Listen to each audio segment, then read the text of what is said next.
समय चक्र टाइम्स फरवरी में लखनऊ में एक मेगा इवेंट की तैयारी कर रहा है। विकसित भारत 2047 के साथ साथ उत्तर प्रदेश के औद्योगिक परिदृश्य को इसका विषय बनाया जाएगा। संवाद, संगीत और सम्मान के इवेंट जर्नलिज्म के पैटर्न पर यह प्रोग्राम किया जाएगा और इवेंट का नाम होगा कौन दिशा में। इसके साथ ही हम लोक, रंग और संघर्ष से सफलता पाने वाले लोगों को भी प्रोग्राम का हिस्सा बनाएंगे। प्रोग्राम के प्रारूप और प्लानिंग पर समय चक्र टाइम्स के प्रधान संपादक अमर आनंद ने पत्रिका के डिप्टी एडिटर और प्रोग्राम कोऑर्डिनेटर पारुल श्रीवास्तव और इवेंट जर्नलिज्म की टीम की सदस्य दिव्या सिंह से चर्चा की। गौरतलब है कि इवेंट जर्नलिज्म के संस्थापक दिल्ली के वरिष्ठ टीवी प्रकाशित अमर आनंद की टीम ने दिल्ली और लखनऊ में सरकार, पुलिस, प्रशासन और मीडिया के 75 बड़े प्रोग्राम कर चुकी है।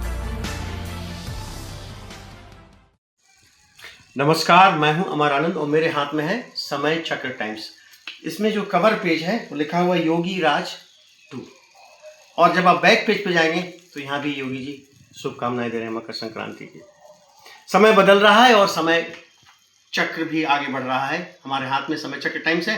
हमारी सहयोगी डेप्यूटी एडिटर पारुल श्रीवास्तव के हाथ में भी है। मैं इसका प्रधान संपादक हूँ, एडिटर इन चीफ। इनके हाथ में भी समय चक्र टाइम्स का कवर पेज है और इनके बगल में है दिव्या सिंह जी, ये टीचर हैं और ये दरअसल हमारी इवेंट जर्नलिज्म की तरफ से टीम है और हम लोग के हाथ में समय चक्र है क्योंकि बदलते हुए समय की यह मांग है।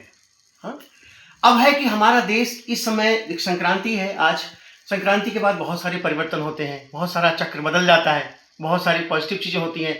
तो हम कहाँ जा रहे हैं, किस दिशा में बढ़ रहे हैं, क्या कर रहे हैं, इस पर थोड़ी सी चर्चा करते हैं और ये भी बताते हैं कि फरवरी में इसका पहला इवेंट हम करेंगे, उसका नाम होगा कौन दिशा में। क्या नाम होगा? कौन दिशा में। पहले मैं ये बताऊं कि कौन दिशा में नाम हमने क्यों रखा है, क्योंकि अगर हम किस दिशा में करेंगे तो वो ज्यादा मजा नहीं आएगा। कौन दिशा में वो फोक टच भी आ जाएगा, उसमें ग्रामीण बात भी आ जाएगी, बहुत सारी चीजों को हम समाहित करेंगे। बेसिकली ये जो कवर पेज में ये लिखा है रीतौद्योगिक, तो हम क्या करेंगे कि हम दो चीजों को लेकर चलेंगे। जैसे औद्योगिक जो कॉन्सेप्ट है हमारा, मतलब जो सरकार की जो चीजें हैं औद्योगिक क्रांति को लेकर के, बेहतरी को लेकर के, उद्यमिता को लेकर के, उसको तो हम रखेंगे ही, लेकिन हमारा जो उस प्रोग्राम का जो मेन थीम होगा वो विकसित भारत 2047 का जो प्रधानमंत्री और मुख्यमंत्री का जो वो है संकल्प है और जो उस दिशा में बढ़ रहे हैं आगे, इसको आधार बना करके हम चलेंगे। आप बताइए कि इसमें नया क्या होगा जो हमने अभी तक नहीं किया है, मतलब कौन सी ऐसी चीज हमें इसमें रखनी चाहिए। वैसे ये प्रोग्राम का हमारा जो पैटर्न है वो वही होगा जो हमने अभी मुजफ्फरनगर में किया था, संगीत, संवाद, संगीत और सम्मान जी। तो क्या इसमें पैटर्न होना चाहिए, आपके हिसाब से क्या जोड़ना चाहिए? मैगजीन का प्रोग्राम है।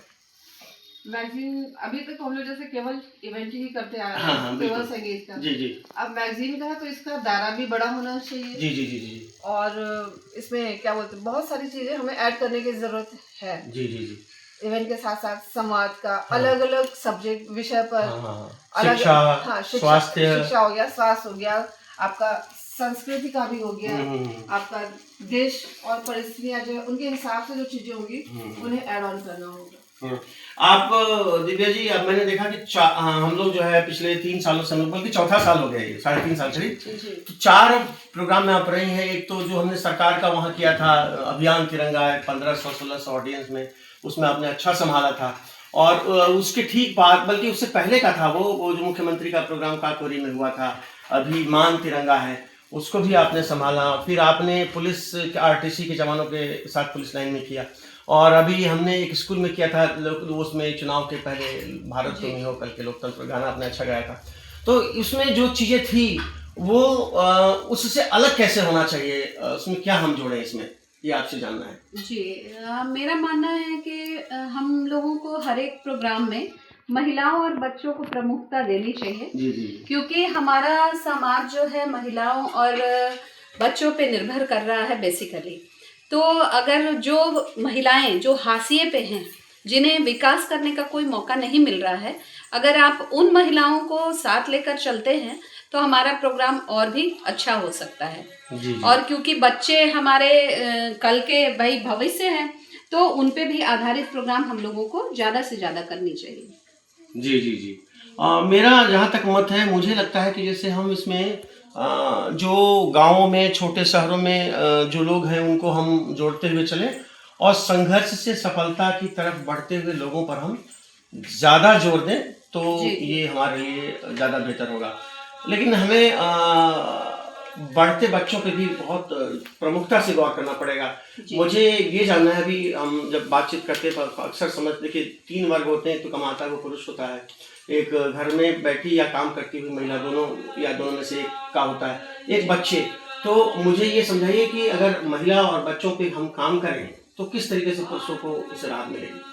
देखिए, महिला और बच्चों पे काम करने से पुरुषों को राहत तो मिल ही रही है, क्योंकि पुरुष कंसंट्रेट माइंड से अपनी जॉब कर रहे हैं। वो उन्हें घर की कोई भी टेंशन नहीं रहती है, क्योंकि महिलाएं आजकल हर चीज संभाल रही हैं। बच्चों को बाहर से लेकर अंदर तक की सारी जिम्मेवारी महिलाओं ने ले रखी है।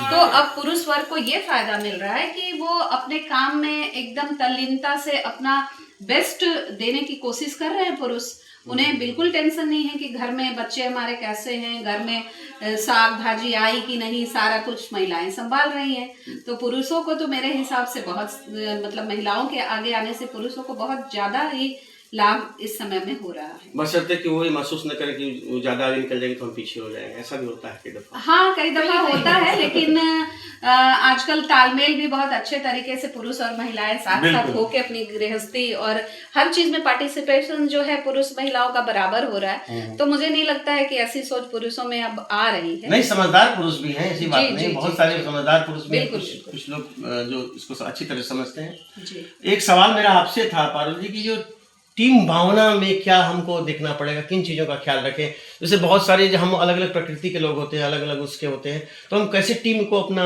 मजबूत करें और किस तरीके से हम इस प्रोग्राम को कर पाएंगे? क्योंकि टीम पे काफ़ी अपने वर्क किया है, कोऑर्डिनेशन का काम आप ही कर रहा है, संभाला है आपने, मैं तो बोल के निकल जाता हूँ आप ही किसी में काम आता है। देखिए, जब भी आप कोई काम कर रहे होते हैं तो आप कोई भी, आप क्या कोई भी अकेले नहीं कर सकता, तो एक पूरी टीम होती है और पूरी टीम में आपस में सहयोग भावना होना चाहिए। ठीक है, कभी कभी उन लोगों में आपस में मतभेद भी होता है, ऐसा नहीं है, मेरा भी कभी कभी हो जाता है किसी से, लेकिन जब हम काम कर रहे होते हैं उस समय हमारा जितना भी फोकस है वो सारा रिजल्ट पर होना चाहिए। उस समय अगर कुछ भी है मन में, क्या है क्या नहीं, वो सारी चीज़ें पीछे छोड़ करके केवल आप काम पे फोकस कीजिए। काम कैसे सही होना चाहिए, उसका क्या रिजल्ट आना चाहिए, बस केवल वो फोकस करके आप काम करिए। सहयोग से, शांति से, प्यार से। लड़ने के लिए तो बाद में आप लड़ सकते हैं। हाँ, लड़ाई से याद आया, चुनौतियों से हमें अक्सर लड़ना पड़ता है। हमको ये देखना है, जैसे हम कोई भी प्रोग्राम करें, एक टास्क होता है, उसमें बहुत सारी बाधाएं आती हैं, ऐसी अनचाही बाधाएं जिसमें जो अपनी तरफ आपको आकर्षित कर जाती हैं और उसमें जो आपका ध्यान खींचती है, उसमें आपका उधर का समय खराब हो रहा होता है। तो हम कैसे अपने आप को मैनेज करें, कैसे मोटिवेट करें? सेल्फ मोटिवेशन आपसे बेहतर कौन जानता है यार? देखिए, आप टीचर भी हैं। जी जी जी, सेल्फ मोटिवेशन का तो सबसे मूल मंत्र मुझे यही लगता है कि आप दाएं बाएं की बातें ना सोचकर अपने लक्ष्य पे फोकस रहें और अब उस लक्ष्य को बेस्ट देने के लिए आप निंदाओं को छोड़ दीजिए, ताना बाना को छोड़ दीजिए, सारी असुविधाओं को छोड़ दीजिए और पूरा फोकस अपने लक्ष्य पे रखिए, तो आप बेस्ट तो बिल्कुल देंगे। बिल्कुल, तो हम अब लक्ष्य पर ही फोकस करते हैं। हमारा लक्ष्य है समय चक्र टाइम्स का प्रोग्राम कौन दिशा में, और हम तीनों कोर टीम के लोग हैं। हम इसको सुदृढ़ बनाने के लिए लगातार प्रयास करेंगे और फिर आपसे बात करेंगे। नमस्कार।